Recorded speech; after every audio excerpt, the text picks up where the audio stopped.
Welcome to Kenton Teaches. Enjoy the video. In this video, I will show how to make tomato soup plate up. We will explore the art of presenting your delicious tomato soup, transforming it from a simple meal into a culinary masterpiece. First, select a shallow, wide bowl to showcase the soup's vibrant color. This choice sets the stage for an elegant presentation, making every spoonful a delight. Next, let's focus on the pour.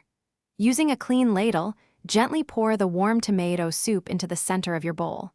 Aim to fill it to approximately 2/3 or 3/4 full, leaving ample space for garnishes.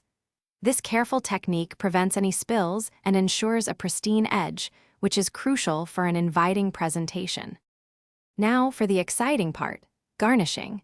A delicate swirl of fresh cream or a few drops of high-quality extra virgin olive oil can add richness and visual appeal.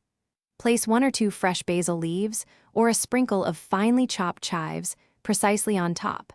For an extra touch, a small, perfectly toasted grilled cheese crouton offers delightful texture.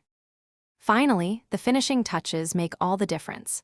Take a clean, damp cloth and gently wipe around the rim of the bowl, removing any stray drips for a truly polished look. Serve your exquisitely plated tomato soup immediately, ensuring it's enjoyed at its perfect, warm temperature. This attention to detail elevates the entire dining experience for your guests. Thanks for watching. Please subscribe if this video was helpful.